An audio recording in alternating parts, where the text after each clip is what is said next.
Selamat malam, Kak. Selamat malam. Baik.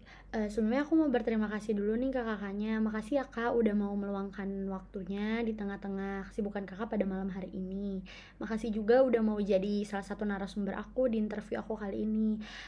Ya, aku mau perkenalkan diri dulu ya, Kak. Kenalin, nama aku Fulcalir Faida. Aku salah satu mahasiswi Telkom University, Fakultas Ilmu Terapan, Prodi D3 Sistem Informasi. Kalau Kakaknya?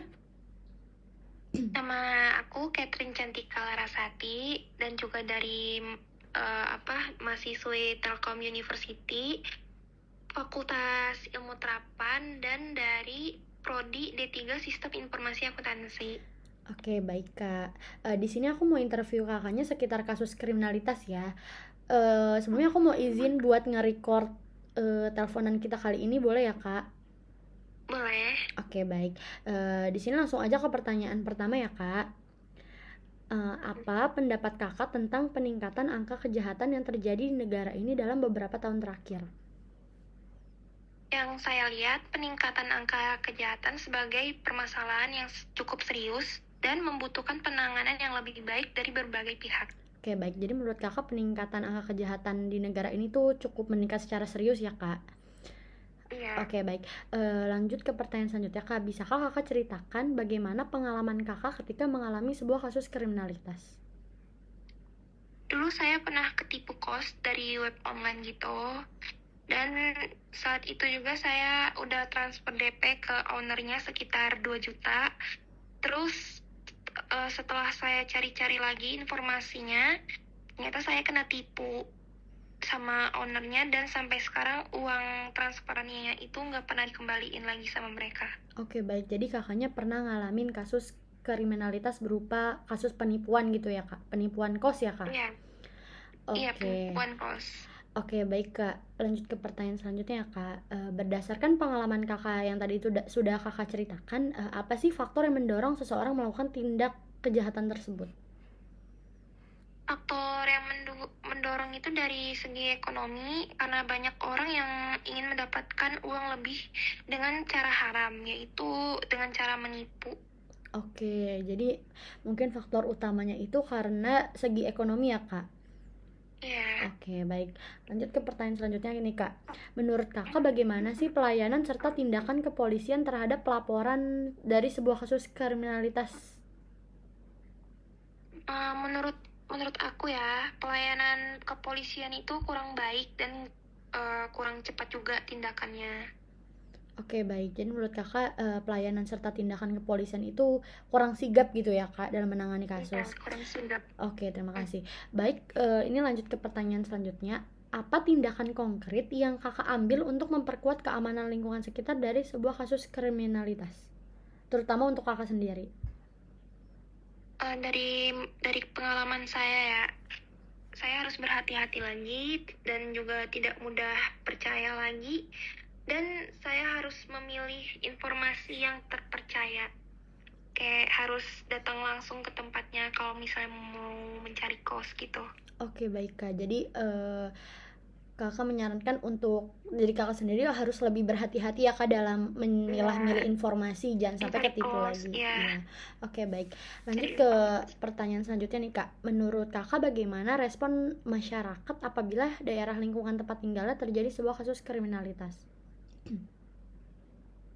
Menurut pengalaman ketipu saya harus share ke teman-teman saya, dan respon teman-teman saya juga menjadi takut dan khawatir untuk mencari informasi kos di aplikasi ataupun di web online, karena sudah terjadi kasus seperti saya, yaitu penipuan dari kos tersebut. Oke, baik Kak. Jadi respon teman-teman Kakak yang tadi sudah Kakak share pengalaman Kakak tuh mereka jadi takut ya, jadi khawatir gitu ya Kak? Ya, jadi khawatir. Oke, baik. Lanjut ke pertanyaan selanjutnya. Bagaimana menurut Kakak solusi dalam meningkatkan keamanan terhadap sebuah kasus kriminalitas yang ada di lingkungan sekitar? Solusinya saya harus merekomendasi ke teman-teman saya agar survei ke tempat kosnya secara langsung dan ketemu juga dengan ownernya secara langsung. Oke, berarti salah satu solusinya itu menghindari web-web yang abal-abal gitu ya Kak. Lebih baik cari langsung, Iya, ketemu langsung gitu ya Kak. Oke, baik Kak. biar nggak ketipu. Iya, lanjut ke pertanyaan selanjutnya nih. Media apa yang sering Kakak gunakan dalam menerima informasi laporan mengenai kasus kriminalitas? Dari web sama media sosial sih. Oke, kalau boleh tahu kakaknya media sosialnya apa aja ya Kak yang Kakak sering gunakan? Yang sering saya gunakan WhatsApp sama Instagram sih. Oke, baik.